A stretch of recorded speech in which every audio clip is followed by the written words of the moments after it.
Good morning, one and all. Myself, Dr. V. Vasudharani, being one of the coordinator of this International Faculty Development Program. It's my privilege to welcome you all, the participants and my colleagues of CS department, and our HOD Dr. A.V. Ramana sir, and my co-coordinator of this International Faculty Development Program, Dr. B. Santosh Kumar sir, and also our resource person for today, Dr. Thirunavukarasu Balasubramaniam sir, for the last day session of the 1 week International FDP on emerging trends and technologies in data science, organized by the Department of Computer Science and Engineering, GMRIT, and Autonomous College, Srikakulam District. We are fortunate to have Dr. Thirunavukarasu Balasubramanian sir, who is Postdoctoral Fellow, Center for Data Science, Queensland University of Technology, Australia, to give the last day session on today on the topic Dimensionality Reduction and its data science application. I am privileged to give the formal introduction of the speaker. Thirunavukarasu Balasubramanian is a lead data science researcher with 6 years of international experience. He is currently working as postdoctoral fellow at the Center for Data Science, Queensland University of Technology, Australia. After his BE, he was at the Singapore University of Technology and Design, Massachusetts Institute of Technology, International Design Center, Singapore, as a research assistant before joining QE2 for PhD studies in 2016. He is very enthusiastic about the data science and its real world applications.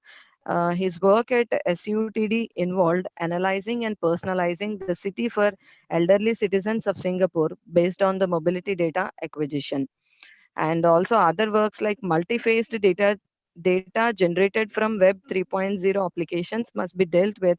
Tensor models, and at QET as a PhD candidate has developed computationally efficient matrix tensor factorization methods to efficiently manage the multifaceted multiple context data. His research focused on applying tensor factorization for real-time IoT and Web 3.0 applications like pattern mining, text mining, and recommender systems. During his candidature, he was also a sessional academic and taught various subjects related to data science to QET, undergraduate and postgraduate students. Sir has published his research works in top tier journals and conferences like IEEE TKDE, ACM TKDD, also WISE, and WWW and Precor. With this brief introduction, I welcome you, sir, for today's session. I'm handovering the session to you, sir. Thank you very much for this brief introduction, ma'am. I'm privileged to be here to deliver this talk. Yes, I welcome, will, sir. yeah, I will just directly jump into the talk of the day. So today we are going to deal with about or discuss with about is dimensionality reduction and its data science applications. The first question is what is data science, which is the basics. So I will start with explaining the basic concepts of data science, what is the meaning of data science, and how dimensionality reduction fits in here, and what kind of applications are using dimensionality reduction, and what are the implications of it. So necessity is the mother of invention. So when we have a necessity, we start to invent. So because we need to fulfill our necessity. So the thing now here is data expulsion problem, explosion problem. Currently in this internet era, digital era, we are kind of generating a lot of data, which is data expulsion problem. The data is abundant and data is being warehoused. Warehouse in a sense, it is storing the information or storing the data. And then we have enough computational power, which is become affordable nowadays. Before 10 years or before 15 years, we don't have enough computation power. And then nowadays we are kind of getting enough computation power where we can able to deal with huge amount of data. So we are drowning in data, but starving for knowledge. We have abundant of data, but we don't know what is useful out of it. Let's take an example. What do we mean by drowning in data and starving for knowledge? Let us consider this webinar. Let us consider the talk and then this recording. What data does it generate? Even the small 1 hour recording is generating a huge volume of data in different formats and different ways. For example, it's video recorded. We are recording video and we are recording audio. So we now also have this participant counts, how many people are watching, and then what are all those participant details. If you're watching it in Zoom, you have all this information. If you're watching it in YouTube, you might have signed in through your Google account. By signing in through Google account, we are also providing your name, address, location, in addition to the time, and then sometimes you might also link to your age and education because you have this birth data, date of birth where you are signing up, and then your phone numbers. There are heaps of data available just linking to this presentation. But what knowledge can we get out of this data? User profiling. The first thing is user profiling. Like for example, what is the education background of participants attending this webinar? What is the age group? So this gives an information on what kind of user are watching this talk. Other things are what the talk is about. What is the content? Whether it's not just the title. When we say about the title, it just gives an hint, like this is about dimensionality reduction.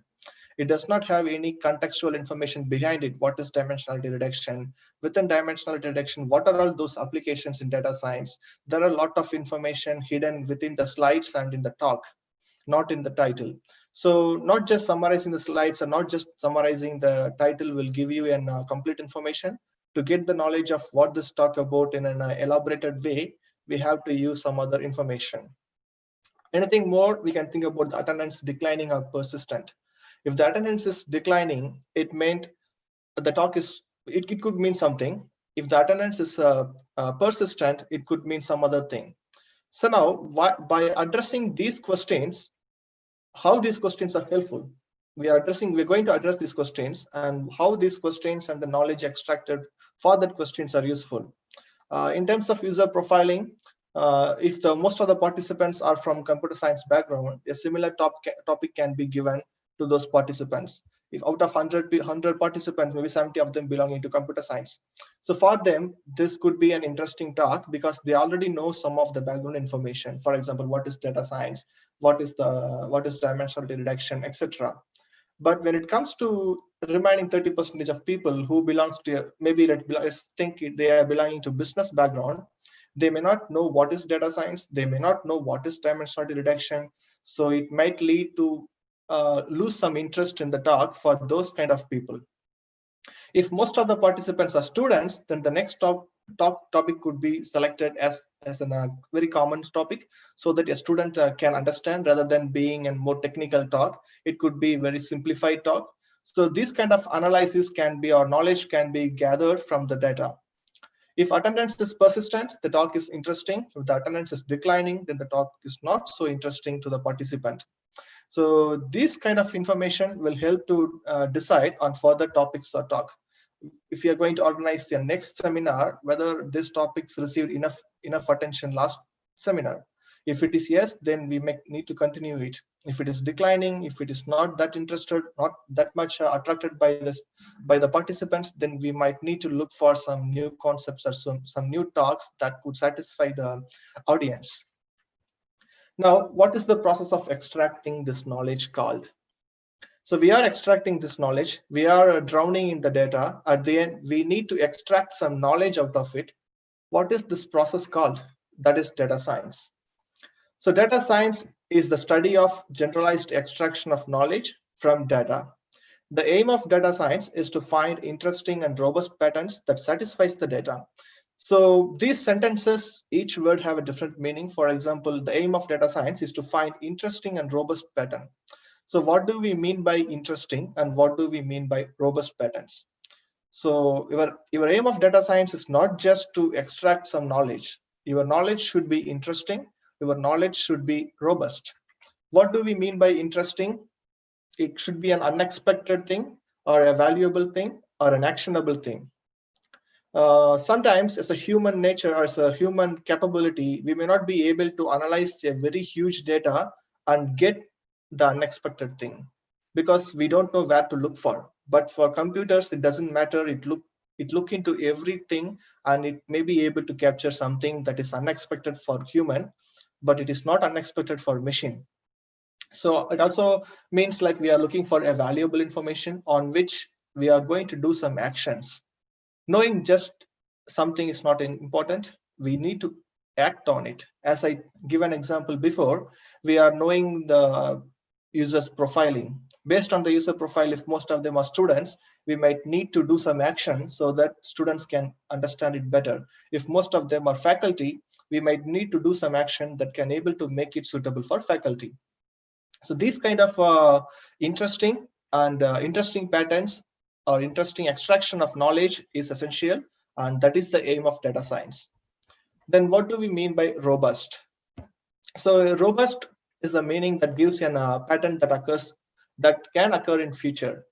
We are just not saying something in random. We are saying that this is happening, and my model or my data mining or my data science is capable of identifying whether it can happen in future.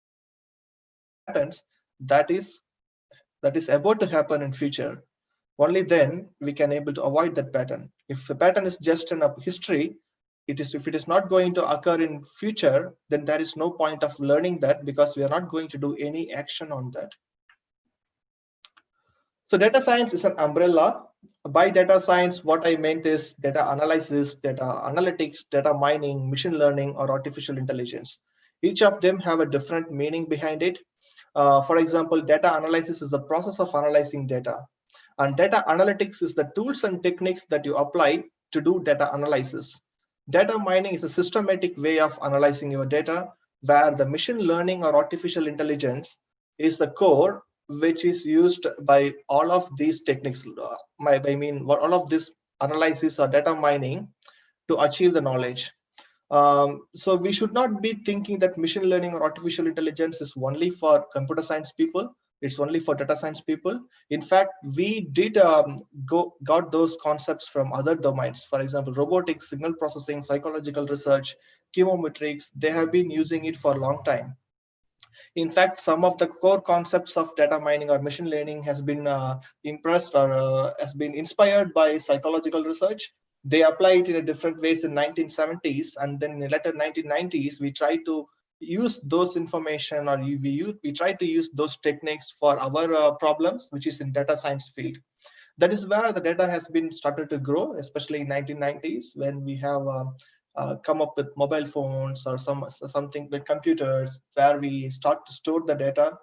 Then only we started to use those things. But machines has been in uh, in real life for many years. For example, it could be an medical instrument that is also a machine. How can you make that machine to learn something? That is machine learning.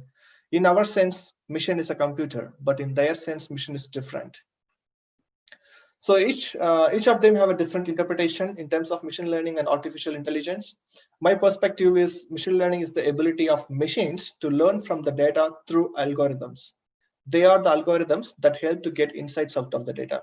Insights, I meant, are patterns. We sometimes call it as knowledge, on which we are going to get some value. For example, business insights. So what kind of interpretation or what kind of knowledge you are getting out of your data that can help your business? In other words, the data mining is supported by machine learning. If we think about data mining, recently we have been having this subject as a main research area in computer science. What is data mining and its applications, kind of things. The core concept of data mining is machine learning. Different machine learning algorithms exist to deal with different learning requirements, and some of the machine learning algorithms are decision tree, regression, neural networks, ensemble methods, dimensionality reduction, etc. Since this talk is all about dimensionality reduction, I'm just going to focus on dimensionality reduction rather than other machine learning algorithms. Depending on the objective of your research or depending on the objective of application, you have to select different machine learning algorithms.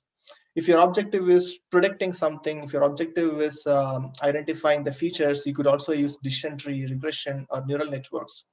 Then when are you going to use dimensionality reduction? What are its applications? How it can be? What is the technique? What is the dimensional reduction technique? How it is applied in data science, and what kind of applications it's going to give? That is the major talk of the day. In terms of artificial intelligence is the ability of machines to simulate the human brain and the attempt to make the machines intelligence. There is a big difference between machine learning and artificial intelligence, even though the techniques and then the underlying algorithms are same. You will be using neural networks in artificial intelligence. You will be using excuse me. You will be using decision tree in artificial intelligence. But the major difference is in machine learning, you are just going to learn something based on your historic data and apply it. But in artificial intelligence, your machines, we try to make the machines be an intelligent. By that, what I meant is your machine should be capable of thinking. We haven't yet reached the place where a machine can think, but that is the goal of artificial intelligence. For example, robotics. In robotics, the goal is to make a human copy. Instead of we doing work, a robot is going to do work. How it is going to do? We are giving intelligence to an artificial robot. That's the term called as artificial intelligence. Since it is applied in robotics, most of the people will think artificial intelligence is only on robotics, but the core concept of robotics is something inside that machine, something inside the robot, like brain. You have this chip, you have this core component, CPU, like a component working behind it. That working component is instructing to move the hand, to move the head, to move the leg. That how it is learning is artificial intelligence. Since it is based on the machine learning techniques, they are, even though closely related, artificial intelligence is kind of moving towards an application oriented machine learning. How an machine learning algorithms can be used to make an artificial item or artificial object to have an intelligence to make its own decisions. Let's move on to a dimensionality reduction problems. What is a dimensionality reduction? A dimensionality reduction is also a machine learning technique, and it has been used for multiple purposes. For example, usage of output. What I meant by usage of output is usage of dimensionality reduction output. You have a data, you do the dimensionality reduction, at the end you have some output. How that output can be used in different ways. So it can be used in three different ways, mainly as a features, as kernels, as reconstruction. In terms of applications, features, kernels, and reconstructions are technical terms within that dimensionality reduction. When we put it into an application perspective, features are used for pattern mining, kernels are used for text mining, and reconstructions are used for recommender systems. Out of these three topics, I'm going to first focus on recommender systems, or else mainly focusing on recommender systems. And based on that, I'm going to relate it how a features or a clustering or text mining has been done. So let's start with what is a recommender systems. With the abundance of data available in the internet, manually searching for the best items or service can be difficult. Again, a recommender systems comes into play to just make your life easier. So it's we are giving some intelligence to a system that intuitively assists you to find the service that is suitable for you. You are looking for something, can a machine identify that for you, so that you don't have to look for entire things, entire collection of items. Instead, it just gives you 5 items and then you choose one item out of it. So recommender systems do not require queries. Query is different, but rather generate their recommendations through explicit or implicit information about the users. Explicit or implicit information, what we meant is like when you watch an for example, when you watch this video, if you like it, it is explicit. You are explicitly saying you like this video. By what we mean by implicit is something background information. For example, your age. For example, your education background. That is an implicit information about the users. So in the same way, how we are going to use all this information to identify the behaviors of the users and then to recommend something for them. Let's take an example. You most likely you will be using Amazon, Netflix. I'm not sure about Spotify, like Amazon Music or something like that. Spotify is a service that we use in Australia. In Amazon, Amazon is there for a couple of times now. It is one of the oldest online shopping platform where you do the shopping and then they extended it for movies and then musics, etc. In shopping, let's take this example. If you go to Amazon website, if you already have an account, you will be seeing like you recently viewed items and these are all the featured recommendations. So what do we mean by recommendations and how it is generated is the question. So by recommendations, we meant like you might have bought in a mobile phone. So it's an electronic device. You might have bought an camera, you might have bought a home appliance, for example, fridge, then there's a high chance that you might also buy microwave oven. The reason is some people may already have bought home appliance fridge. They also bought microwave together. So it's a high chance that you will also buy it. If we give it as a recommendations, you may change your mind. They may kind of influence you so that you can decide, oh yes, I also want to buy microwave oven. You can, you will, this is a profit for Amazon based on the recommendations. They are giving you better suggestions. If the suggestion suits you, you will buy it. Similarly happens with Netflix and Spotify. Netflix is a movie platform and Spotify is a music platform. In Netflix, we have information, user, movie, and reaction, interaction. Whether do you like the movie or do not like the movie. If you like the movie, it means you are capturing some features. That movie might be an action movie, so you like an action movie. If you dislike that movie, it gives an information on your behavior or on your explicit information. It says that you don't like action movies. So in that cases, if any new movie is coming which is an action movie, they can decide whether to recommend that movie for you or not. If you're already liking action movie, you will watch it. If you don't like it, they will not give you that recommendation, so you will just see which is best, which is an interest for you. Similarly, in Spotify, instead of movies, we have musics. We could also use the contextual information. For example, we not just watch movie and give like or dislike. We will also do some reviews. For example, a one para review or one line review. You say, I don't like this movie because of. Similarly, you will be expressing your sentiments through text information, and how to capture that expressions and sentiments from text is also a question where your recommender system should be able to capture it and then present you the recommendations. So it's an intelligent system. So it's an the picture that I'm showing you here is the evolution of internet. You start with static websites, and then we slowly move to dynamic websites, and then we had a two-way interactions. Now we are kind of in an intelligence and then in a cognitive way, which is the future direction. So what we mean by static is it's static information. We just put one thing and an opponent can see it. That's it. A static is you just like write it and show it. But dynamic is something you are having a template and you fill the template anytime you want. You can update the template anytime you want. A two-way interaction comes into play, and that is where the major research breakthrough happen in recommender systems. That is where the Netflix came into, that is where the Amazon came into place, because it's a two-way interaction. I am watching a movie, I can say I like it or not. Now they are able to capture the user information or user interactions. By that being inspired in intelligence, they started to use the two-way interactions to make the machine to think or to say that, okay, you like this movie, whether do you like it or not, whether are you going to see it or not, you can decide, but based on your behavior, you are liking it. So this intelligence is the current research. Currently, most of the research are focused on how this intelligence has been happening. The other thing is like it's still an unborn, or it's in a next future direction. How we are going to think about the ubiquity, like whether the data is going to evolve or it's going to take advantage of semantics. It's already been started, as I told.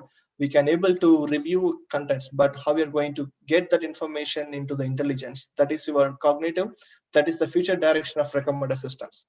Now, what is the nature of data?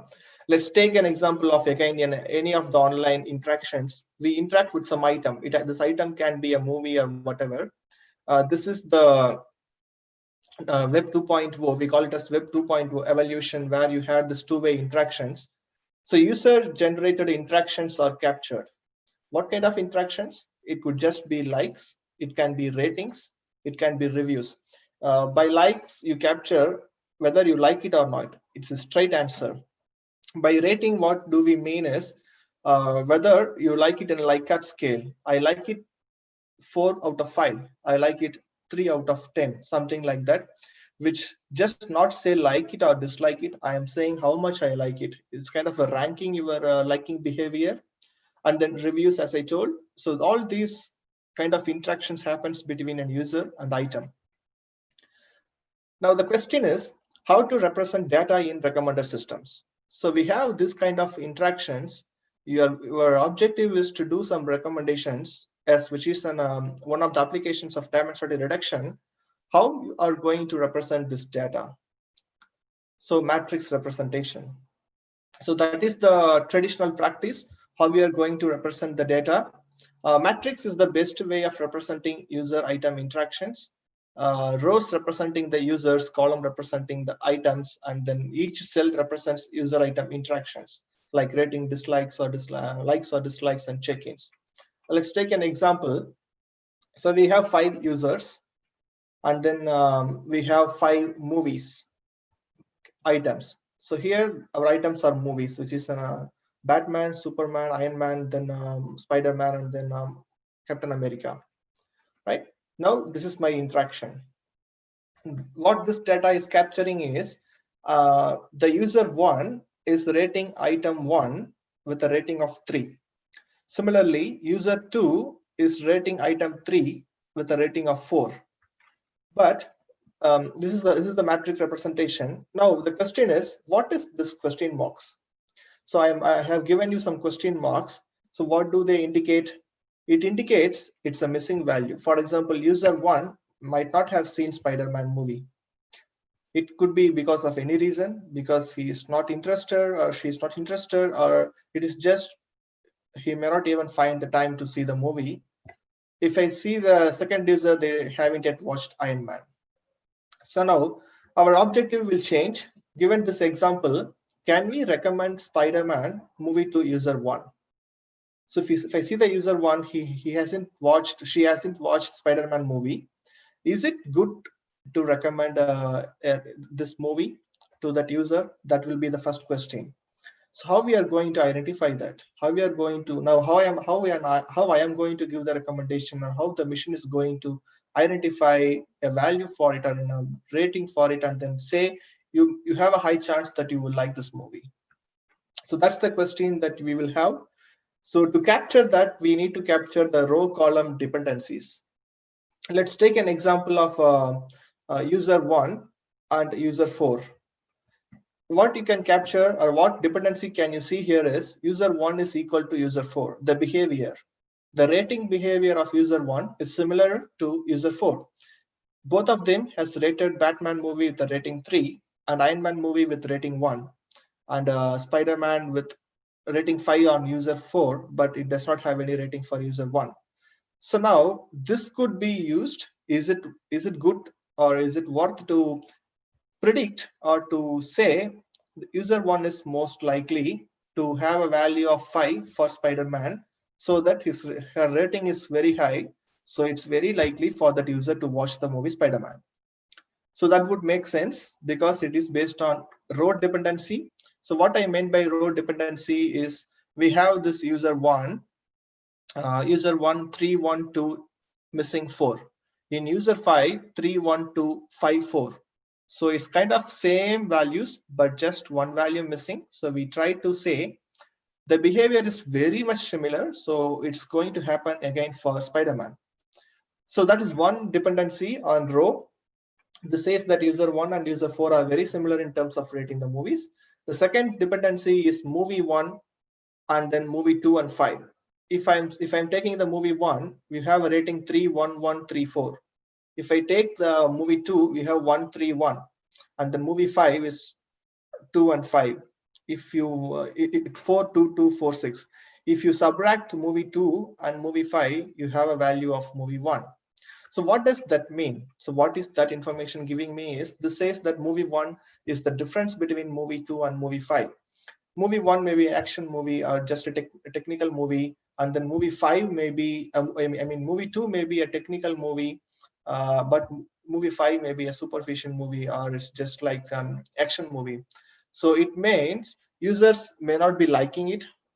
Yeah, some users may like action movie, but they do not like technical movie. So those kind of people will go on to watch movie 1, which is Batman. So these kind of dependencies captured, it can be captured by us, but how to make the machines learn these dependencies?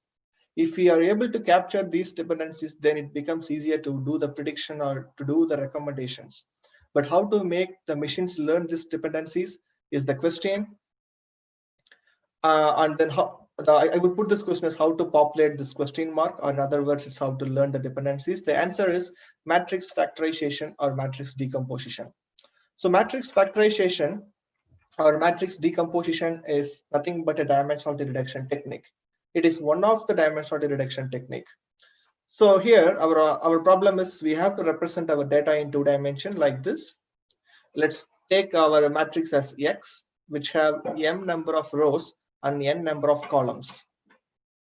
The core concept of matrix factorization is to divide this bigger matrix into 2 smaller matrices. Let's consider U and V. VT, what I meant is V transpose. Transpose is like an inverse matrix. I would not say it is inverse matrix, just changing the rows into columns. Now in U, you have M cross D. D is the dimension or the lower dimension, which is a reduction. This is where a dimensionality reduction is happening. If you take the original data set where X, you have M number of rows, which are called as observations, and N number of columns. Each of the column is called as a dimension. So in this example, you have 5 dimension. But in the lower representation, which is an approximation of 2 small matrices, have very low rank or very low dimensions. We have same number of observations, M observations, but the number of columns is reduced from 5 to 2. For the notation purpose, I am putting it as D, but in example, I am having 2. So instead of 5 cross 5, now I can able to represent user 1 with just 2 features or reduced dimensions. How I am getting it? If you think about this, if you multiply U and VT, M multiplied by D multiplied by D multiplied by N, if you know the basic matrix multiplication process, your D and D cancels out. Your output will be M cross N, which is same equal to your original matrix X. All right.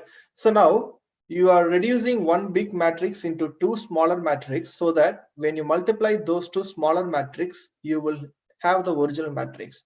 By multiplying, you are also kind of saying, or you are also kind of capturing the interactions. I will go further in depth on how these interactions are captured using examples, but this is the basics of matrix factorization. So let's take an example, 5 cross 9. So 5 times 9 is 45. We all know that. So 5 and 9 are, 45 is a big number, but 5 and 9 are small number, right? So instead of representing one information as a big information or big data, or as a high dimensional data, which is 45, I am trying to represent same information in 2 small items or in 2 small objects with lower dimensions. Now 5 and 9 are lower dimensions and 45 is a higher dimension. So that's the example of matrix factorization. Now how it is related to recommender systems. What kind of, why we need to do the dimensionality reduction so that we can able to apply it for recommender systems. Again, we need to go back to our dependencies. So dependencies are how we are going to capture the similarity between users or similarity between items. So for that, the main objective is to define the rank, which is the number of lower dimensions. So I said in the previous example, we set it to 2. Let's consider same. We setting it to 2. Rank is trying to capture the number of hidden features. In movies, for example, since we are talking about movies, we will continue to use that movies. If we set 2 as rank, it means we could characterize movies based on some features, which is theoretically unknown. We could not say theoretically that this is the exact name of the feature. For example, users may have height, users may have weight. So these are all the features. But we, as a humans, we can able to label it as height and weight, but computers cannot know it, and the dimensionality reduction techniques don't know what is the exact label of that feature, but it will just try to capture that feature. So it's it's theoretically unknown, but it just captures it practically. But obviously we could make some assumptions. For example, if we have 5 features, it's science fiction movie, action movie, drama, romance, and comedy. So these are all the features or hidden features that as an your data set may give you, or your dimensional reduction may give you by reducing the dimension.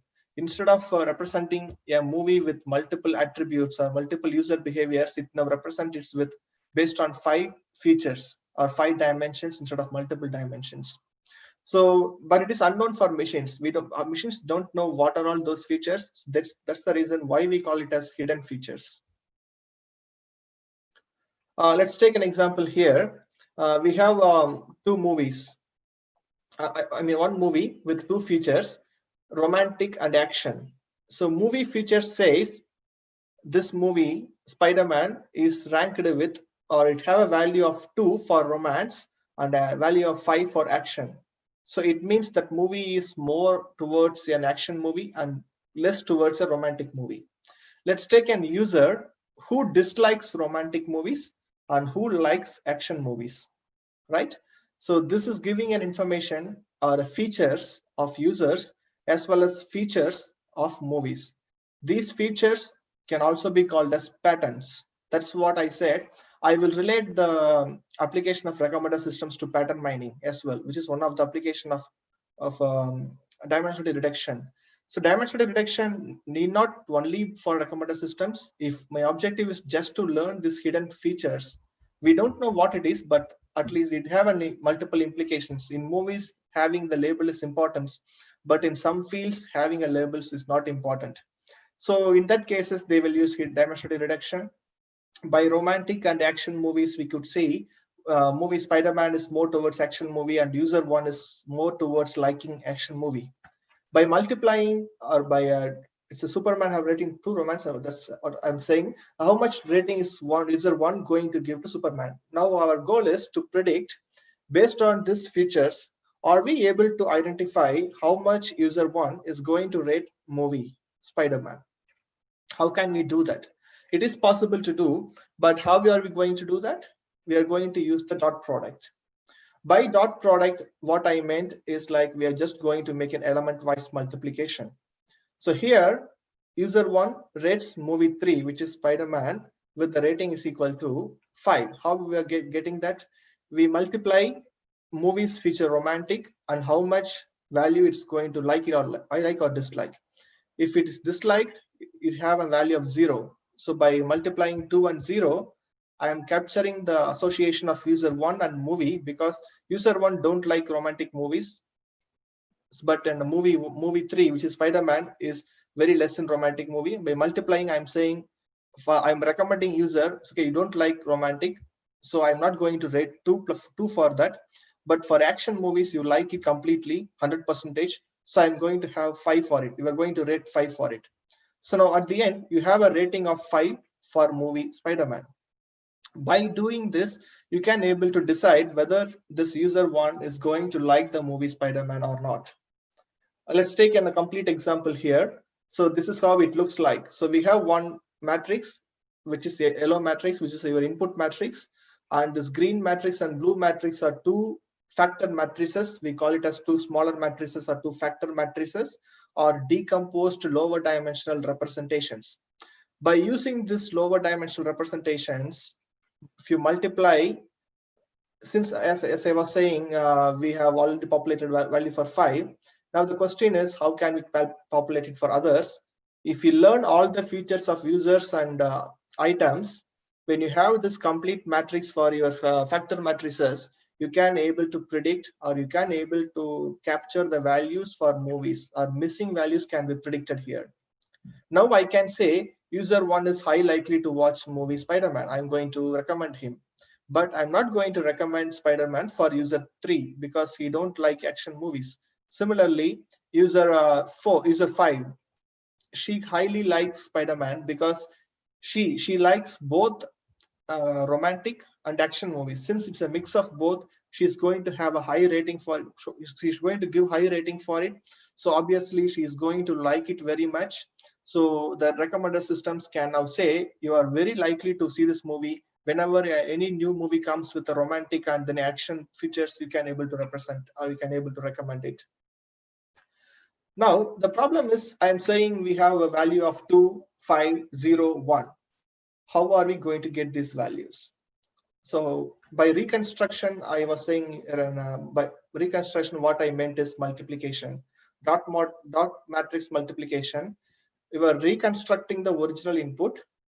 For example, this yellow matrix, which does not have 5, 3, 2, 4, and 7, that missing values. By capturing or by understanding the features, you try to reconstruct that original matrix. In the reconstruction, instead of having missing values, now you have those values populated. So that's the meaning of reconstruction.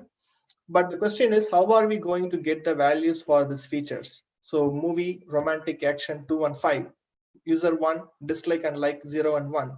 So how are we going to get these values is a question. So we are going to get the values using a non-convex optimization. It could be it is an elaborated topic. Even that talk will also take one day to, at least one session to introduce what is a non-convex optimization completely.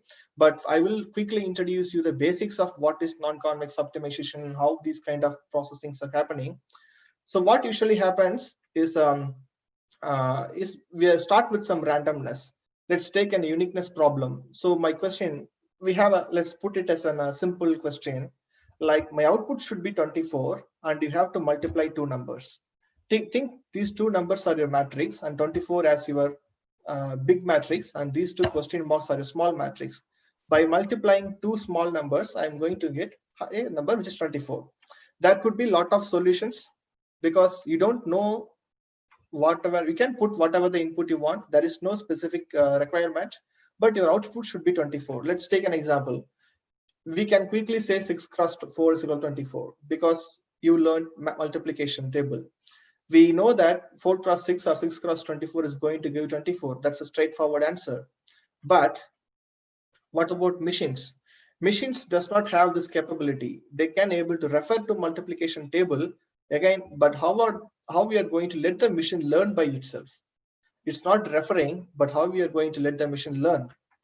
So now initialization comes into, random initialization comes into the part where you try to randomly set some value for those question marks.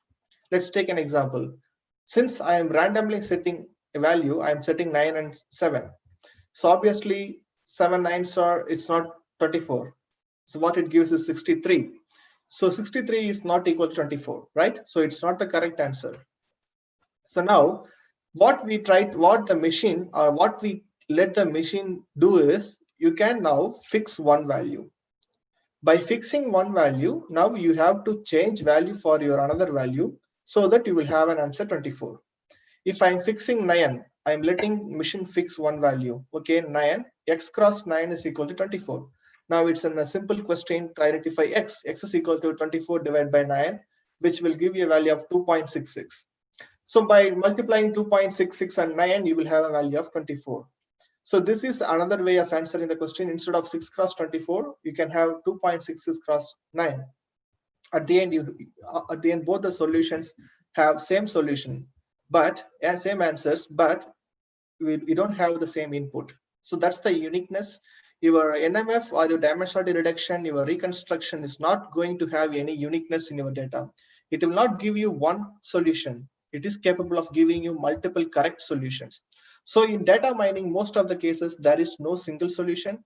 You always end up in having multiple solutions which are closely associated, or it will be very closely equal. Again, some of you may raise a question, 2.66 multiplied by 9 is not exactly 24, right? That's what I'm saying. You will reach the closeness of the solution. Your machines are not always true. Your machines will not always think like humans. So to do that, it needs a lot of training and it needs a lot of efforts. So your data mining or whatever the process you do will not give you 100% accuracy. Or always you will look for good accuracy, but not the best and then the highest accuracy. So it is important to note, based on the random values, as I told, based on the value you randomly initializing, you will have different solutions. So in this, we don't have a linear combination. So we can fix one value and identify second value. But in matrix factorization, instead of two numbers, we have a matrix representation. You are going to identify a value for complete matrix. So it not just ends in one iteration. Here, it's just one step, fix 9 and change value 7, just divide 24 by 9, you will get the value. It is just one answer, one step, but this is not going to happen for matrix factorization. The reason is you don't have one number to identify, you have a complete matrix to identify. So it makes it complex, and it also makes the solution a non-convex optimization problem. So non-convex optimization problem in NMF will not give you unique solution, will not give you one solution. Instead, depending on the values you randomly initialize, depending on how you train your model, you will have multiple solutions. So let's talk about the optimization problem. So now I will quickly go through on the optimization problem. So how an objective function is set, what is non-convex optimization algorithm, and then what is the update rule, regularization, gradient descent, etc. So let's start with a basic example. Our objective is nothing but our aim. Our aim in matrix factorization is to identify values for u and v, so that when they are multiplied together, we have approximate solution of x. It's not going to be the exact solution, as I told you before. You can't get the exact solution, so you will be getting an approximate solution.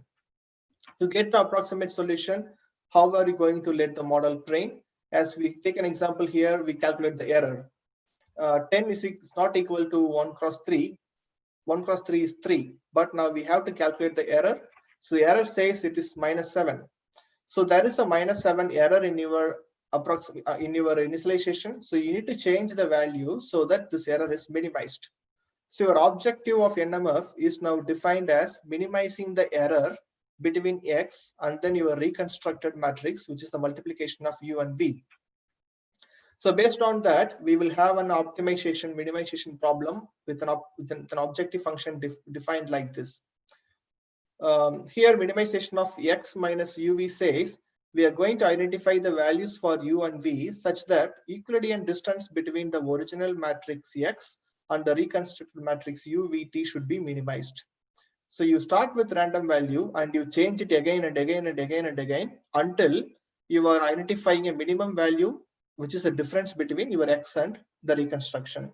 If it's like a convergence, you are far away, these two matrices are far away, you are going to change the value of one uvt so that it comes close as much as close it is possible. It will not come exactly to the same location, but it will just come very close to x. By coming very close to x, you are minimizing the error, and then you have reached a point where it cannot further elaborate or where it cannot further increase your accuracy or your efforts. So you are going to stop it there. So instead of calculating the Euclidean distance, you could also define the objective function to set different similarity measures. For example, we have KL divergence, cosine similarities, and then depending on the objective, like if it is about error calculation, it's a different problem. If it is about ranking calculation, it's a different problem. So I will not extend further on those things because it will take a lot of time, and then there is a huge amount of research happening on how to define an objective function for a recommendation problems. This is the basics. So I'm just introducing you to the basics of what is NMF and then how this objective function is helping for recommender systems. So non-convex, some tips about non-convex optimization is non-convex optimization problems often reach to a local minimum solution. It's not going to give you a global solution. Instead, it will just give you a local solution. The objective function of the optimization is to minimize the Euclidean distance between the original input and the reconstructed input. The summary: in non-convex optimization, the error decreases and reaches at some certain point, which we call it as a convergence. The convergence is a point where there is no further improvement on your model. So your model or your optimization or your dimensionality reduction is not going to further increase your accuracy. Rather, it just stuck to some certain accuracy. So that is called as convergence. So the convergence point, the reaching that point does not necessarily mean a global solution. I know it will be confusing. So let's take an example of this figure. So this is the two differences between convex optimization and non-convex optimization. In non-convex optimization, your error will be decreasing. You will reach certain point, which is very lowest point, and it starts to increase. Again, it will decrease. It will have some other lowest point, and it starts to increase. So there is a fluctuation and you don't know which of this lower value is the better value. So it can be the first point, it can be the second point, it could also be happening in the next point. So we have this problem of identifying a global solution. So this kind of thing is called as local solution. You have some solution, but it is not the one and only solution. But in the second function, you can able to achieve to the exact point. So whenever you run the algorithm, wherever you run the algorithm, you will reach to that point. So that is a global solution, so which can be achieved by everyone. But in non-convex optimization, it is a local solution. It can, I may stuck into the first point. If you run it, you may stuck into the second point. If someone is running the algorithm, they may stuck into the third or fourth point. So gradient descent. So we have defined the objective function like minimizing the error between x and UVT. Now, how are we going to calculate the value? Again, that is the question. How I told you before, how we are going to change. You randomly initialize it, and then you are going to change the values for u and v so that you will come to very closer to x. How we are going to do that? We are going to calculate the partial differential equation of that function with respect to u. So by that, what we meant is we are calculating the slope and identifying the gradient. By identifying the gradient, we will see, okay, so my objective is to minimize it to 0, right? If the difference between x and UVT is 0, then it's the best solution. My objective is to reach a point where the difference is 0. If I change a value on u, whether it is going to go down or go up. If it is going down, then my track should be going down, correct? If it is going up, no, change the direction. You are not supposed to increase the value, you are supposed to decrease the value so that you can go towards a point of 0. So that's the value, that's the value calculated using partial differential equations, partial derivatives. This is where I want to stress, if any students are watching, this shows an importance of why we are learning maths in computer science. Now the solution is given as an update rule. Once you calculate the gradient, it starts to decrease or increase. We are just identifying whether your new value should be increasing or decreasing. If it should be increasing, how much it should be increasing? We need to control it so that we have this control rate, or we also call this learning rate. How much I need to take steps, whether I need to jump from here to here or no, don't take a huge jump, just take a very small jumps so that you can gradually come to your point without missing this 0 point. If you're coming closer and if you're taking longer step, instead of going to 0, you may go into -1. So that is where an importance of learning rate comes into play. So by this gradient descent calculations and the partial derivatives, we will calculate the value for those u and v. So it's not just one step. By changing the value of u, you will obviously change the value for v, because by fixing one and updating one, hello. So by fixing one and by updating one, we are kind of changing oscillation. There is an oscillation happening. So changing this may impact this. So you might need to balance it equally on both u and v so that you will converge to a point where both u and v are satisfying the difference between x minus uv. So that is the gradient descents, and then that is where I was saying, like, we can able to calculate the values for u and v so that your recommender systems can learn those features and then do the dot products, do the multiplication, and then you can able to show the recommendations. Now, as I covered recommender systems and then pattern mining. In pattern mining, those features like this user likes and dislike, these are all the features of movies. For example, it is an action movie, it is a romantic movie. Those are all the hidden features.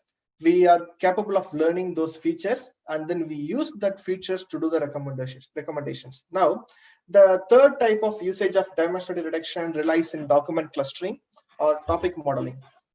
One interesting thing is, recently in the real current world, around 80% of data are unstructured data. Whatever I was talking you until now is a structured information. So like I interact with that user, it just gives you a numeric value.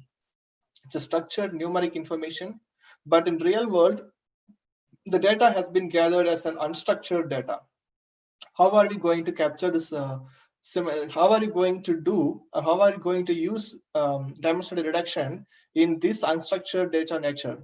One example is document collection. We have a huge amount of documents. Let's say Wikipedia, it could be just the library in the college library.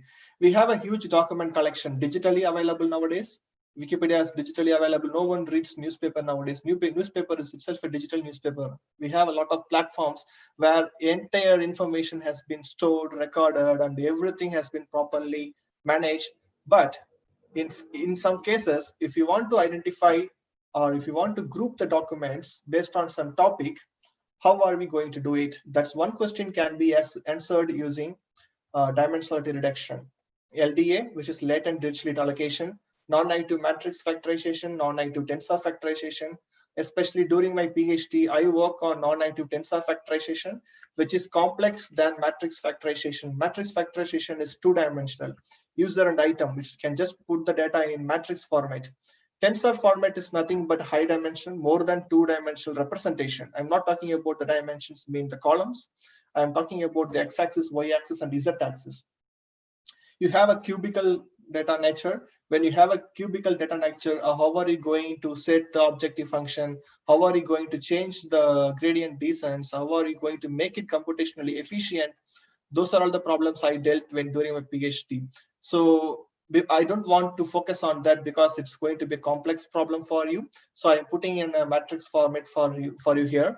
So you can represent this document collection as a matrix. How can we represent the document collection as a matrix? We can able to set a matrix using bag of words model or TF-IDF model, term frequency inverse document frequency model. So that you can say document 1 have term 1 occurred this number of times. In document 2, term 2 occurred this number of times.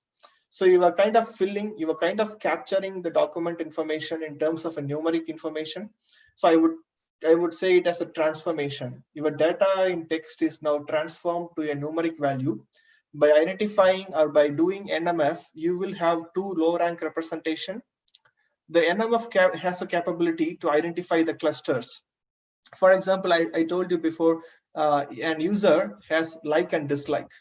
I can say if there are 10 users, and then I can easily capture it into users who like and users who don't like, because they have a value 0 and 1. Similarly, the higher value is showing me which feature they like it most. For example, if they have an like and dislike 0.3 and 0.7, they are most likely liking like. So they are belonging to a class or a cluster who are liking like, or who are more inclining towards like.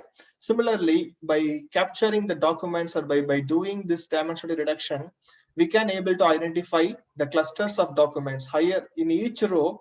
Which column belongs to higher value, that column number is the cluster number, so that you can able to cluster your data into rank clusters. So rank, again I'm saying the number of features. Depending on the how many features you are setting, you can able to identify the clusters. So apart from clustering, one other advantages of using NMF and LDA is you can also able to identify the topics. Topics, I mean, let's take this another matrix, term cross rank matrix. So you have all the terms represented in your row, and then 5. Let's take 5. So you have 5 columns. In column 1, if I just take the column 1 is saying how strong each term is in that rank, or is in that component, or is in that feature. In that feature, you might find some of the terms are very common. So it's saying that is the topic. So your topic revolves around mostly on these terms. In rank 2, you may have a different preferences or different higher value for different terms. So that is saying my term 2, my topic 2 belongs to the terms of these things. So I would like to show you some hands-on so that you understand it better on what is document clustering and what is topic modeling. Yeah. So it is developed based on Python. So Python is a tool that most of the researchers use, especially when you deal with text mining. Python is very powerful. So I'm taking Python here as an example to demonstrate the document clustering or topic modeling using non-negative matrix factorization, which is a dimensionality reduction technique. Here I'm using, yes sir? Can you maximize the screen size, because that fonts are very small? Okay, sure. Is it fine now? A little bit also.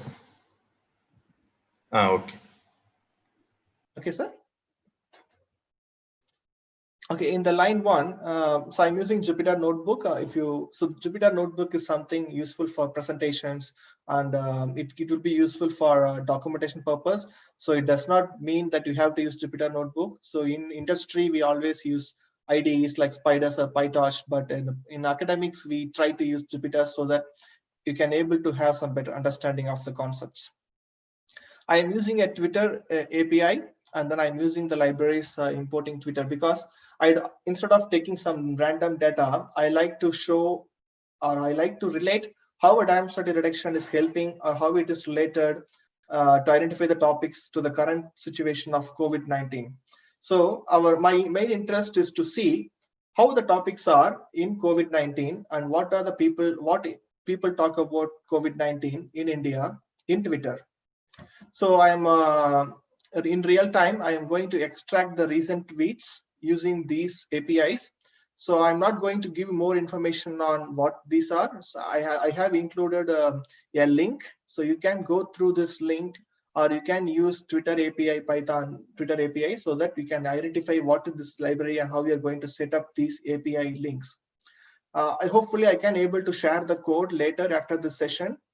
You can use this code to see, or you can use this code for you to check with the different topics. You might need to change the values for this. Because of security reasons, I'm not including it in this file. I am including it in a different file. I am just referring to that values. You might need to get these values using this API. I have given you the instructions. You can use that instructions to get those values. Now I am setting the question, the query in Twitter.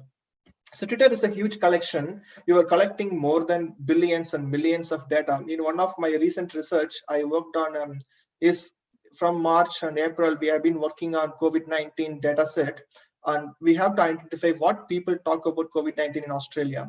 You may not believe some interesting patterns has been captured. I'm not sure what people usually think in India, but in I know, like we don't do something like what Australians think. But in Australia, there is, not in Australia as just, but also in some other countries like US, South Korea, etc. There has been something on toilet paper. People starts to talk about toilet paper during the lockdowns. During there has been initial stages. There has been hints that country may go lockdown.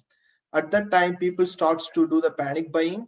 They rush into the supermarkets, and then while rushing it, they started to buy toilet papers. And then it not just happens in supermarkets. They also take it to the Twitter, and people starts to talk about it because of news media attention, and then some interviews, etc. So Twitter starts to capture those topics. It's interesting to see how people react to those topics. And in India, we may not do that. Like as an Indian, we don't have any preference on toilet papers. Our first concern, or our first importance when during a pandemic or during a lockdown, will be to identify or to store enough foods, so that would make much sense, rather than looking for toilet papers, which is our least concern in overall. I will never think about toilet paper as an Indian, but it's a different story in Australia. So this is the importance of why we need to learn those topics, and how we are going to learn to do, or how we are going to learn is using matrix factorization. And then there are a lot of reasons why NMF is better than LDA or other techniques.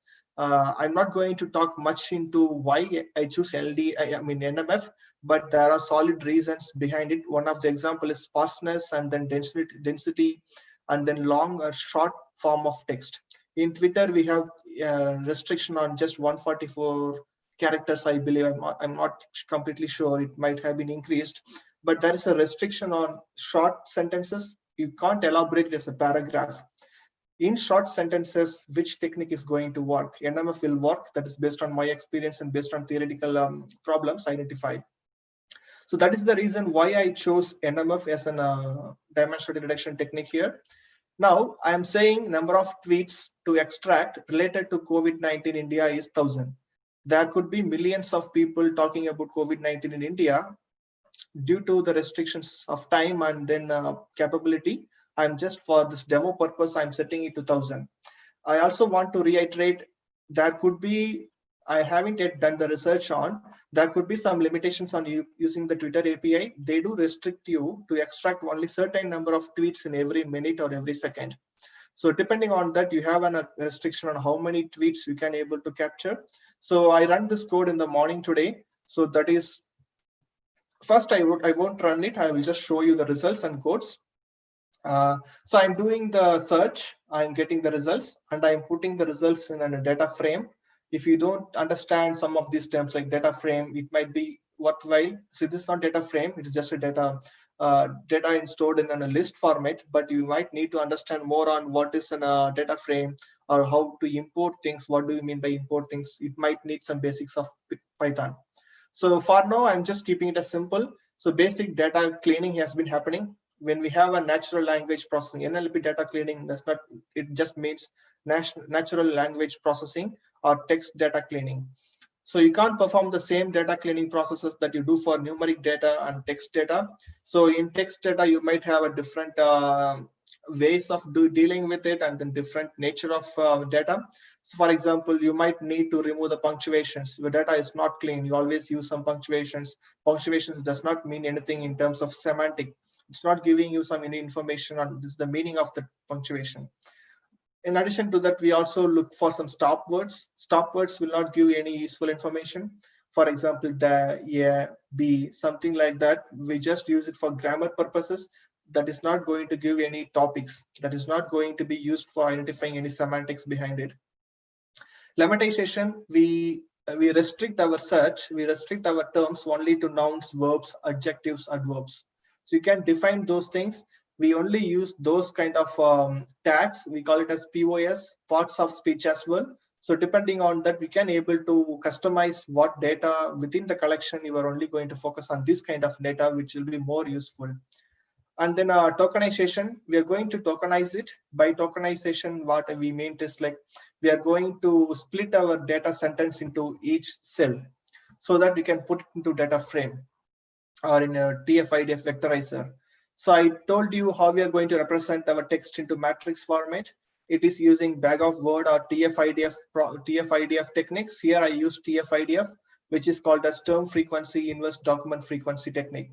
So there are libraries in Python. That is the main reason why we like to use Python. You don't have to code it. You just use the library, you run it, you will get this TF-IDF as an X. Now you access your data. Now, this feature names is just a mapping. So you have a data terms is your columns. Each column have a number 1, 2, 3, 4, 5. But we are also saying number 1 belongs to term this, number 2 belongs to term this. So those are all called as your feature names. We will be using that feature names for visualization purposes. I will show you in a couple of minutes. The next thing is topic modeling using NMF. In NMF, we also have, in Python, we also have this tool. We also have this library. You can use the decomposition is also called as factorization, is also called as dimensionality reduction. NMF, we are taking the NMF rank. As I told you before, rank is the number of features or number of components or number of hidden features we are trying to look for from the data. I am building the model using NMF. I am passing the number of rank and I am saying initialize the values for matrices, that smaller matrices randomly, and random state is something we use to recreate the same output. So by setting the random state 0, this initialization will happen based on some indexing so that wherever you run this code, you will have the same output. If it will not give you same output if you change the data. For the given data, if you set the random initialization and if you don't set the random state equal to some value, it can be any value. If you don't set this random state, if you run it now, if you run it again, you may see a different result because I told you NMF is non-convex optimization. So it will not give you unique solution. It may give you multiple different solutions. So by doing this optimization or by doing this dimensionality reduction, we now have two smaller matrices. One representing the topics, one representing the clusters. So by clusters, we can also cluster the tweets. I am clustering the tweets. So if your objective is to cluster, then you can use the output W. But my objective here is to identify, I don't want to cluster the users or tweets because it's millions and then there is no point of identifying the clusters.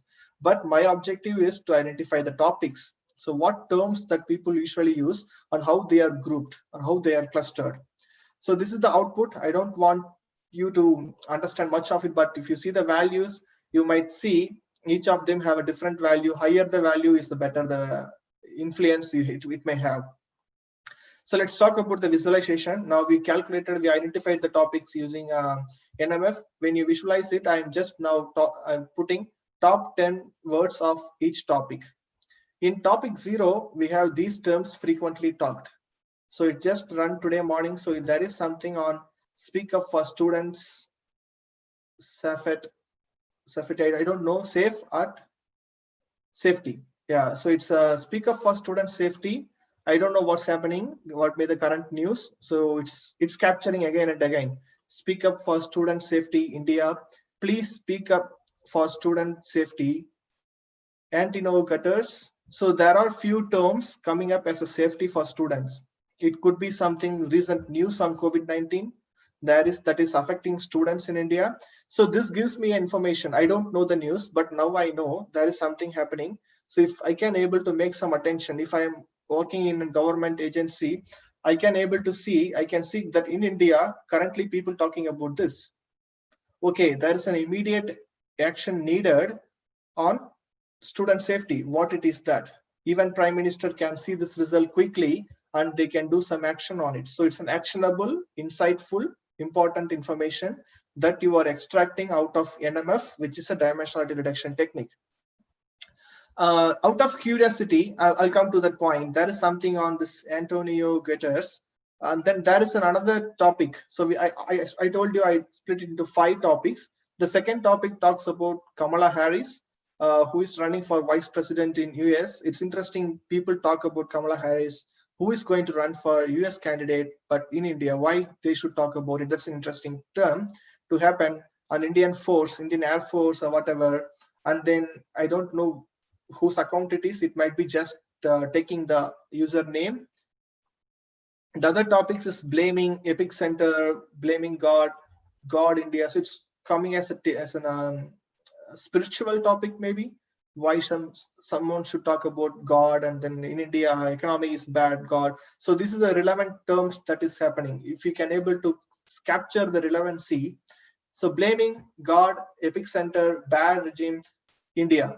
So it's all just saying they are very closely related, but to a topic of something. So this is the topic.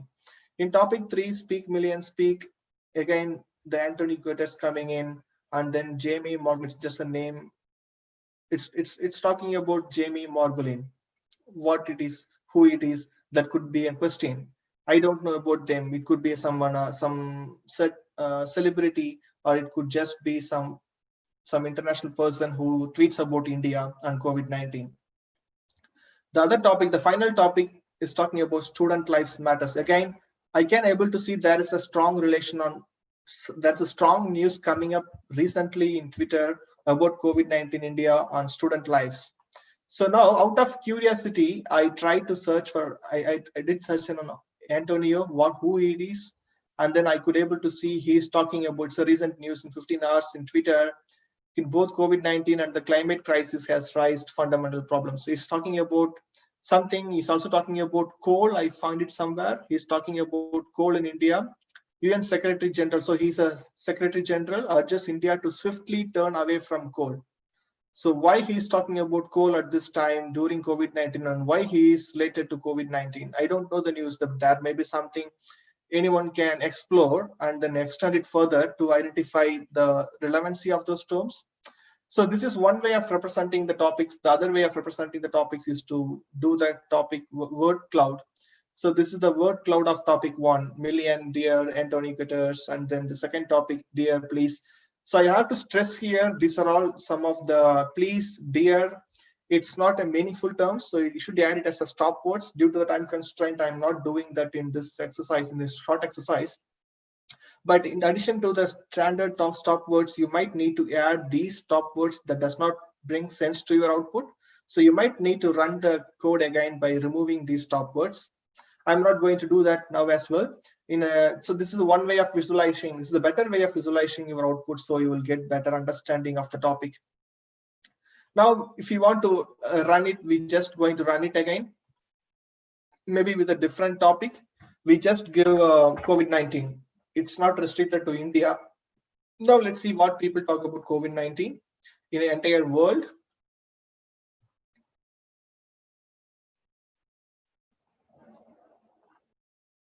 So this is what happening. So blood donor. So they are talking about blood donors nowadays. Pregnancy, maybe pregnancy. Kanpur is coming. Recession, drop, call, student. So announce breaking news. So it's just like capturing the recession. So it's something important, like people starts to now focus more, not, so it's in the first topic, the first topic makes a lot of sense. It's about the positive testing, positive.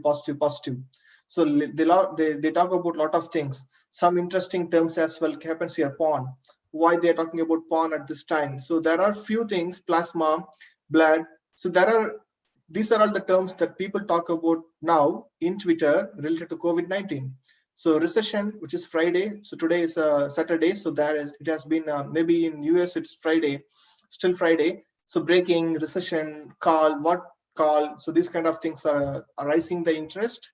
So COVID-19 test, chief positive. Who was the chief? Goswami, Arnab Goswami, what he was tweeting.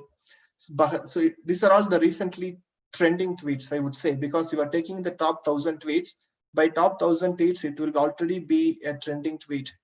And then August, new cases, Manhattan. So these are all Kuala Lumpur, maybe says something happening in Malaysia. So this is giving an overview of what is happening. Multania Kuti vaccine. So vaccine is definitely not an English word. So it's capturing from other language. Maybe Russia has already started to identify the vaccine. So this gives an example. Maybe that this tweet is coming from Russia about talking about vaccine. That's pretty much it with hands-on. So due to the time constraint, I could not let you do these things and kind of things. And the way this meeting is going on, there's a less interaction possibilities. So I put it in a way so that we can able to have access to this code, and then you can run it again in your free time and then see how it is happening. That's pretty much with hands-on. I will also quickly share the future opportunities of data science and dimensionality reduction, not especially in dimensionality reduction, because dimensionality reduction is part of data science. As an expertise in a data science, you should be able to apply different algorithms for different problems. So when you are thinking about data science, what are the opportunities? So I'm not talking in perspective of in India how the job market is. I'm talking in an overall scenario. So most research-oriented jobs in data science requires master's or PhD level education, and around 88% of data scientists have at least master's level qualification. And data science related jobs are the sexiest jobs of 21st century, where best job of the year in 2016. Depending on the focus, you can able to split the data science opportunities as a research focused as well as a development focused. In research focused, you could focus on academics or on industry. In development, it could also be again academic and industry. But in academic, if you're thinking about a faculty, then definitely it should be a research focused academic. If you're thinking about a project officer or a temporary job, research assistant as an experience for research, then you should develop in you should enroll it as a research assistant jobs. In industry, as a research focused, we have data scientists, machine learning scientists, chief data officers. In industry, as a development, we have data analyst, business analyst, data engineer, architect. And apart from that, data science can also be used for internships, and then consultants can use it for different real world problems and for innovators. So there are a lot of opportunities is there, and then data science is not going to die anytime soon. The reason is data is getting huge, and I'm definitely sure we are not going to stop generating data. Until we stop generating data, we will not have deficiency for data scientist jobs. Skills expected, what kind of skills people looking for in data scientist jobs or in academics is the first thing. If you see on my left hand side, we have the data scientist job listing general skills analysis, machine learning, statistics, computer science, communication, mathematics. Analysis, as I told, is just about interpreting the results, applying the tools, and then showing the results. That's pretty much it. Machine learning comes into the core concepts, how we are going to deal with these kind of algorithms, how we are going to set up the environment, what kind of statistics behind it. As you all know, computer science is heavily, especially data science, is heavily based on statistics and machine learning. But that is where we lose the connectivity between mathematics and computer science. Even when I did my undergrad, I had a question why I am learning mathematics if I am a computer engineer, but that I have answer now. But at that time, I didn't ask anyone why we are learning questions, but we just make fun out of it. Why we learn mathematics in computer science? We have 6 subjects, we have until 6 semesters mathematics. Why? But this is the reason. Your data scientist skills are completely depending on mathematics. If you know mathematics, you can be a very strong person in machine learning and statistics, which can help you to get good skills and good understanding of machine learnings. In addition to that, the technical skills, in addition to general skills, the technical skills that people looking for are Python. You should be able to use Python language. In addition to Python, R, SQL, Hadoop is because Hadoop, Spark are coming because of big data. So big data is nothing but data in bigger scale, where you are going to apply same machine learning algorithms. Regardless of how big your data is, you are not going to use different algorithms. So big data is a different research where it's about storage and then how we are going to access those data. Machine learning or artificial intelligence is about how you are going to process the data. What kind of analysis can you do? So this just the interaction and architecture may change, but the underlying algorithm will never change. So Python and R will have already built an open source tools or libraries, so you can use it enormously. That's the advantages of Python. MATLAB is something that I personally use for some other projects. But why Python is coming at the top, regardless of other languages, about the open source nature. It is open source. Anyone can post the questions. Anyone can contribute. Anyone can develop the library and then release the library. Even I have developed a few libraries. I have developed the codes in Python and released for open source purpose. Anyone can use it for their purpose, given the citations. So this kind of open nature is making Python a very huge demand in skills expected for data science. That's pretty much it from me. I'm open for mentorship or collaborative research. If you are eager and enthusiastic in applied data science, machine learning research, feel free to connect with me anytime. I'm open to do be a mentorship for students or faculty and be involved in collaborative research like journal papers, conference papers, contributing for books, etc. My email ID and website details are given here. Obviously, my email ID will change when I change the organization. So you can follow my webpage if you need to contact me anytime in future. That's pretty much it. I hope we may able to get some questions through some way. If you are posting it in YouTube, I could able to get it from one of the organizers here. If there is nothing else, we could end it here.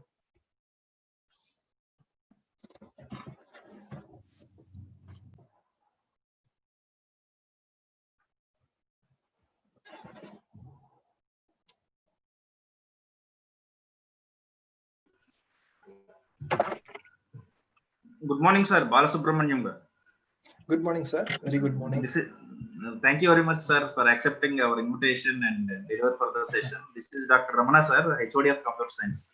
Nice to meet you, sir. It's my pleasure to be here and then deliver this talk to you all. Thank you. Thank you,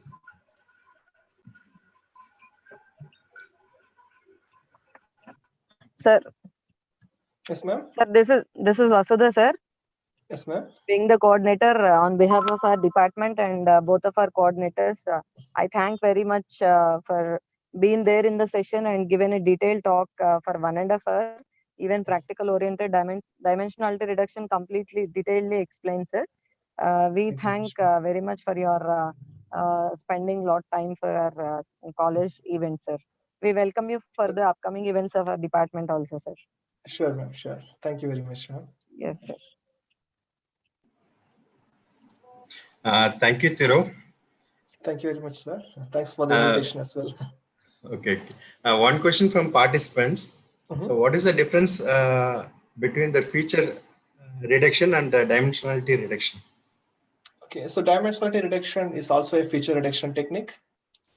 But feature reduction have different context. For example, you might have, if it is just a prediction problem, you have one observation with 10 features. In that case, doing dimensionality reduction is not meaningful because you already have only 10 features. Also, if you do the dimensionality reduction, you will lose the context or the label of that features. If you want to preserve the label of the feature, then a feature reduction should be the option where you just eliminate the unimportant features. For example, you might look for correlations between the features and then kind of things. So features that having an multiple collinearity, that is one of the problems in terms of feature selection. So we select only important features by removing unnecessary features. But dimensionality reduction is kind of feature reduction, but it will lose the label of the original features. At the same time, if you have thousands of features, only then we will go for dimensionality reductions. Having less features and doing dimensionality reduction may not be a suitable option. Also, there are a lot of implications on using dimensionality reduction. One of them is interpretation. As I was explaining, for the explanation purposes, I was using movies are classified as a romantic movie and an action movie, but machines cannot label it. So even after NMF, we don't know that what they are. Just from my experiences, just based on our understanding, we are giving random labels like it's an action movie, it's a romantic movie. If I'm not putting those labels, it's very hard to explain what is dimensionality reduction. Definitely, it will not be able to understand it without understanding that. So that's the reason why I gave those label manually. But in real world, by dimensionality reduction, you can't get that labels. But by feature reduction, you will preserve the label information that can help you to predict something. But at the end, you will, if you're not using the feature reduction, you will end up in overfitting the models. And then we identify the variable importance, we remove the features, that is feature selection or feature reduction. So that's the major difference between a feature selection or feature reduction and dimensionality reductions. Okay, that another question from Maragadam ma'am. As a faculty in engineering college, how to get industry experience on data science? It's a very good question, ma'am. Also, thanks for being here. I still remember you, ma'am. Nice to hear from you. So as a faculty, there should be something like so here in Australia, as a faculty, we always work closely with industry. So all the industry projects come through university and then faculty work on those projects. So there is a close contact with industry and faculties so that they will have time spent with industry where they understand the problems, where they work on the questions raised by the industries and then supported by the industry. Apart from that, having some mentorship from industry would help. Someone from industry can help you to understand those concepts. Other than that, I don't think anywhere where a faculty can enter into an industry apart from being a job perspective. You could enter as a job for a job, but if you like to have an experience, there are few internship opportunities. There are few other faculty development programs maybe designed for faculties. I'm not sure, but there are few things like that. Apart from that, involving in some of the research projects, involving in some of those kind of discussions with industry would help to develop the research capabilities that is satisfying the industry. Apart from that, I don't see any space where a faculty can go into the industry. And unlike students obviously have this internship opportunities, like they can go in and then learn some industry experiences through internships. For faculties, that's something lacking. And then definitely, if your faculty is interested in learning something from industry, working closely with some of the mentors and then understanding some of their problems, you could do some part-time jobs there. Like I'm not sure about the nature in India, but in Australia or other countries, as a faculty, you could also do some part-time jobs or some consultancies, and involving in some way with industry can help you to understand more on industry expectations and what kind of tools and techniques they use. But after PhD, so the most of the faculty, they are planning for PDF. So what is the opportunity in PDF in your university or some university in the Australia? Is there any criteria? Yes, sir. Thanks for the question. So it's something that I also like to discuss as a future opportunities. So postdocs are, there are very much huge opportunities available for data scientists as a postdoc. There are huge amount of openings available, but when I talked about, when I want to introduce Australia to it, it's very hard. The reason is the nature in Australia is to accept something locally. They first, obviously it's because of visa restrictions and some in the inner policies, they first look for some people within their country. They have to give the preference to the citizens first, and then the permanent residents second, and then it goes to the other persons like me. I am an international student. I completed my PhD at QUT. I joined as postdoc because I'm here, so they will give preferences to me only after local people. But they are hiring. Even during my interview process, there has been some other students or some other postdocs applications from abroad. They do apply it, but it comes as a very hard fruit. But I'm not saying it is not possible. It is definitely possible. Try. Until you try, we never know whether you will get it or not. So it is possible to get it in Australia. It is possible to get it in any other country, especially something I like to highlight here. If you like to be a postdoc in countries like Australia, Singapore, or US or UK, you need to be hands-on. You need to know how to code it. You need to know how we are going to theoretically implement your idea. I understand in India, we may not be heavily focusing on practical implementations and hands-on things. So develop that hands-on nature. You have to code it. You have to get the results. You have to do the evaluation perfectly. If you have enough publication, not in any journals or conferences, but in a good Q1, Q2 journal conferences, the requirement of publication is very minimum in industries. I mean, very minimum in academics of internationally. You don't have to have 10 publication, 20 publication to get PDF. Just one publication if it is from IEEE, TKDE, ACM transactions. So it's the quality matters than the quantity. If you have one good publication, for that publication, you will definitely need to do hands-on. If you're capable of doing that and get on publication, definitely use that to get some positions. There are a lot of openings available. Make sure you contact with relevant professors beforehand. Send emails to professors as much as possible, interact with them as much as possible. If they really like your idea, you have good opportunities. There are few opportunities in other countries where you can externally apply for funding and then you start your postdocs. In Australia, it is only restricted to domestic people. Like if I am a permanent resident Australian, I can apply for some fundings by myself. I can start the research. Like how we have some fundings in India. In some other countries, as an international people, you can apply for it, especially South Korea. In South Korea, you can apply for Korean research funding. I don't know, it's maybe KSF or something. There are specific fundings for international people, even in US or even in European countries. They have the specific external funding that is only for international people. You can apply it individually. Their criteria is based on publications, experiences, and kind of things. If you have enough publication, good publication, quality work you can able to demonstrate, then you have a high chance of getting PDFs in abroad, especially in these countries where you can get an international funding from external agencies or government agencies. I meant the government external agencies. And start your PDF with any supervisor that you like to do there. The other option is to contact the supervisors, contact the professors. There are a lot of vacancies. I'm not sure about, especially at this time during COVID-19, you might see a lot of freeze of funding, so you may not find much openings, but still some countries, some universities are accepting funding or giving funding for research because that is one of the income for them. So don't lose hope. There are huge of opportunities available. Make sure you have enough publication. I mean the quality publications and hands-on skills that will definitely help you to get one.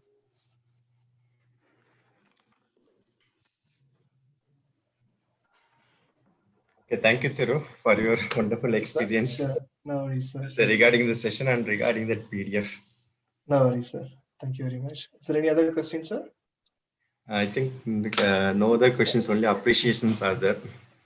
Okay, thank you for accepting our invitation. Thank you. My pleasure, sir. Thank you, everyone. See you all.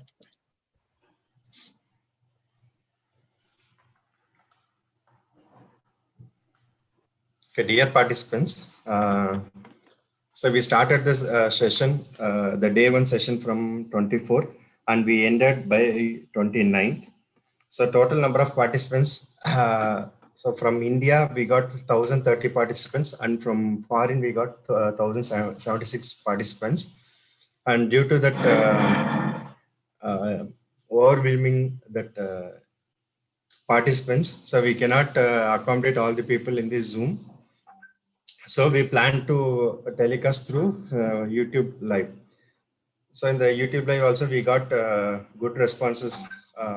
So the day one handled by Dr. Magib sir, day two handled by Mr. Aravind, and day three handled by Mr. Raghavendra, day four handled by Dr. Freddy, day five handled by Mrs. S. Amita madam, and day six handled by Dr. Thirunavukarasu. So in the average of, we are getting nearly 1.6, it means 1,600 views per day in the YouTube. And also the feedback we got, so daily we got 650 to 700 responses. So thank you all the participants. So thank you for your responses. So today we are having an online quiz. So after completing that online quiz, so within a week we are dispatching your certificates. So that link and everything will share WhatsApp and also registered mail ID. Thank you all. Thank you all once again. Sir, Yes, dear participants, now we have, I'm welcoming my department HOD, Dr. A.V. Ramana, sir, for giving the concluding remarks. Sir, please, sir. Yes, madam. Good morning, all of you. So, as the brief report from our faculty, Dr. Santosh Kumar. So, workshop was started on 24th and ended today. So, total 6 days. So, six different resource persons. So, around 1,000 plus participants registered, but on an average, 300 plus participants are participated in day wise. To my information, so I was there in 2 to 3 lectures also in the last 2 to 3 days. So overall, participants also felt happy and they're giving very good feedback. Various concepts of data science, big data, Hadoop, Apache, and various other big data tools. And in today's session, like dimensionality reduction in data science applications. So almost all the speakers covered the major topics related to the data science. So as part of the academic initiatives, because of this COVID pandemic situations, so since in the month of April, every month, GMR Institute of Technology organizing one FDP. So this is the fourth FDP from the month of April. So I thank both of our coordinators, Dr. Santosh Kumar and Dr. Vasudha Rani, so for identifying the very good resource persons relevant to the data science area. And also I thank all the participants, those who have registered and participated in the FDPs, in this FDP. So basically this type of FDPs are especially only for the sharing of our knowledge. So I think all the participants are living the FDP with some fruitful information in the area of this data science. So thank you one and all. So once again, I thank all the faculty coordinators by name with all the resource persons and all participants. Thank you. Thank you very much. For any other further queries, so you can contact any of our faculty coordinators. Thank you. Thank you, sir, for your valuable remarks.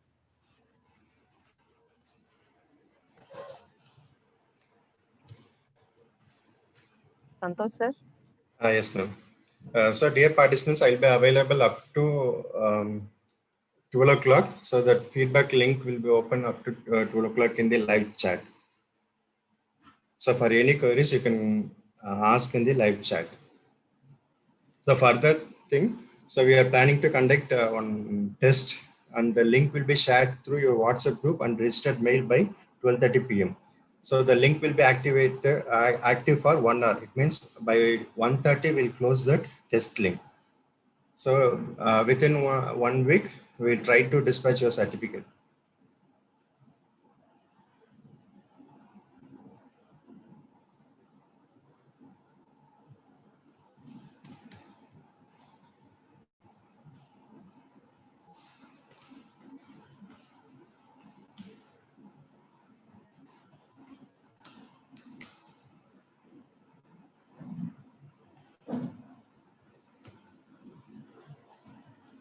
So, and also for resource materials, we will share through your registered mail, and also in the WhatsApp group, we'll share all the resource materials.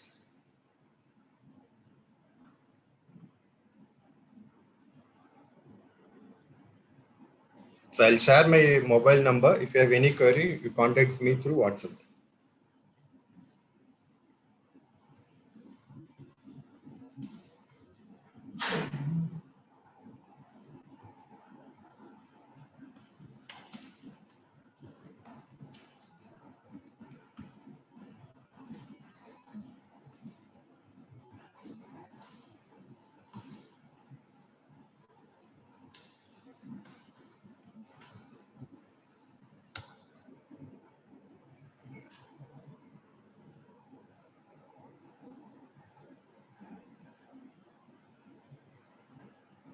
And also I will share my mail ID.